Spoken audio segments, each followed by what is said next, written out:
364 days after Penn State beat Auburn in a thriller, Auburn gets its chance at revenge, this time right at home at Jordan-Hare.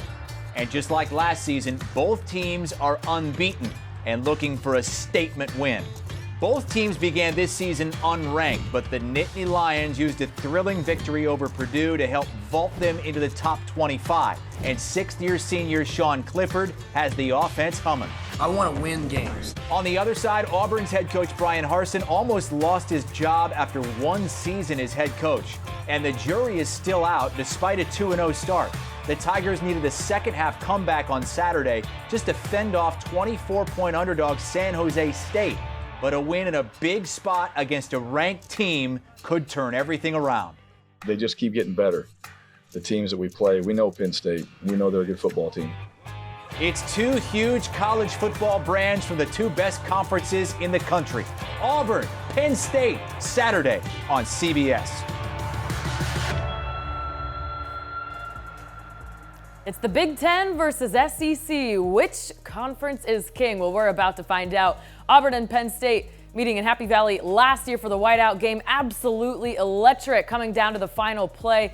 Well, the Tigers came out on the wrong side of that one, and now they're ready to return the favor down on the plains. To break it all down, let's bring in our two experts on this matchup, Tyler Donohue of Lions 24/7 and Jason Caldwell of Auburn Undercover. And guys, momentum is massive in a game like this. Each team trying to build that momentum in their own way. What are some of the keys to a win here? And Jason, lead us off.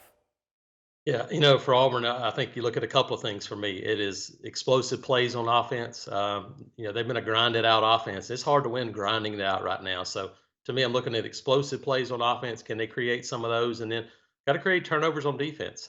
They've turned it over 4 times this year on offense, but they don't have one on defense. And for me, Sean Clifford is a guy that's really solid quarterback. He doesn't make a ton of mistakes. He's very experienced. So I think Auburn has to find a way to create some pressure there and try to create some turnovers, get the ball back to that offense, and in what I expect to be a pretty close and physical 4-quarter game. Well, prior to last Saturday's Penn State victory over Ohio, they went 17 games without producing a 100-yard rusher in one of those. So the fact that they were able to do that was impressive, but who did it kind of spoke volumes. It was Nick Singleton, the former 5-star running back in this past recruiting class. He was 24/7 Sports top overall prospect at the position. So 2 games in to see him deliver this, 179 yards on 10 carries, 2 touchdowns. He became the first player in a Penn State uniform since Larry Johnson in 2002 to have 3 carries for over 40 yards in a single game. So to me, because of how dire circumstances were coming into the season with the ground game, this is a major opportunity to build that momentum on the road against an opponent that I think it's going to be very important to, because you do want to keep the pressure off your quarterback. And Nick Singleton can get rumbling early. It's going to be a great sign for his career, but I also want to make note, fellow freshman Katron Allen has been a factor. He was involved late on the road at Purdue. He had some nice plays last week. So it's a youth movement for Penn State in that backfield, and it bears monitoring early and often against Auburn.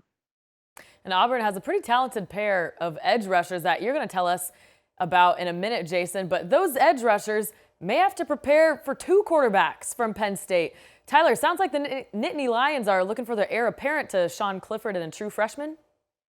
Yeah, Nick Singleton's only one half of a 5-star tandem in that offensive backfield. Drew Aller came to campus like Singleton in January as an early enrollee. He was Mr. Football in the state of Ohio. He was an Elite 11 finalist, an All-American, and the #1 quarterback in 24/7 Sports rankings. So to get him on the field early, they had to do it against Purdue because Sean Clifford dealt with cramping. He impressed with limited snaps there, but it was really the extended action against Ohio last Saturday where he turned a lot of heads. 4 possessions, 3 of them resulted in touchdowns. He threw 2 of those touchdowns, one of which was to freshman Omari Evans, who's come on early.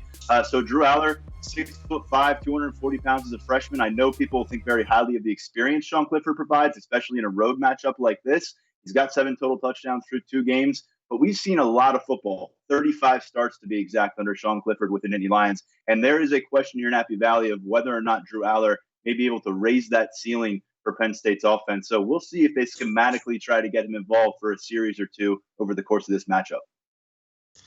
Yeah, you look at it from Auburn's perspective, preparing for 2 quarterbacks.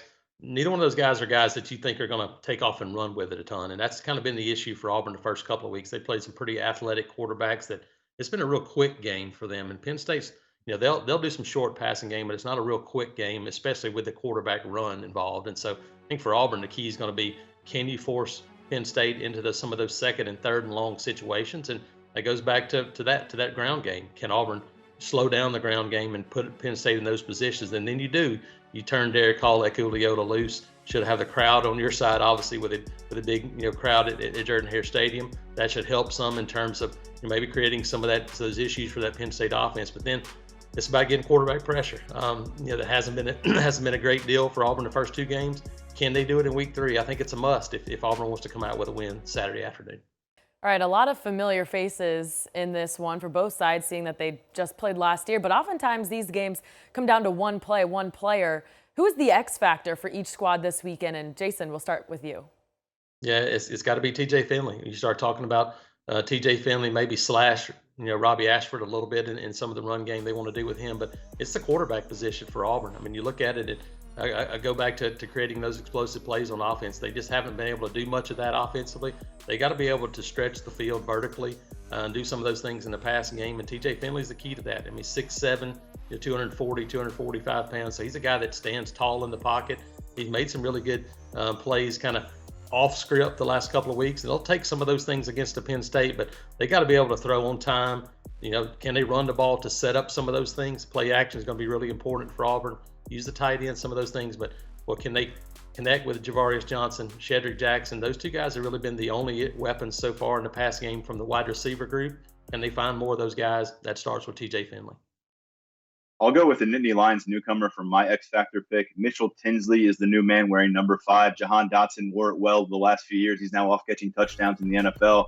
Through a couple of weeks, Mitchell Tinsley has the look of a legitimate number 1 target for the Nittany Lions, which I think says a lot as he made the jump from Western Kentucky as a senior transfer. Last year, 1,400 receiving yards, 14 touchdowns in college football's most prolific passing attack. It was fair to wonder how that would carry over to Big Ten play.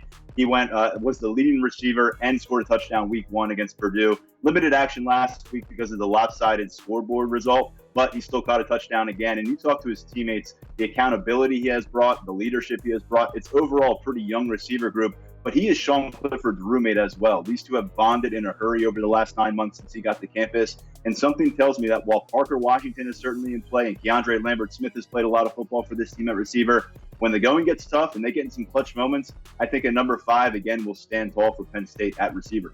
All right, this game at 3:30 Eastern on CBS. It's going to be hot, going to be humid. I know Penn State has been practicing with that crowd noise, but Jordan-Hare Stadium gets pretty loud. Jason and Tyler, thanks for joining us.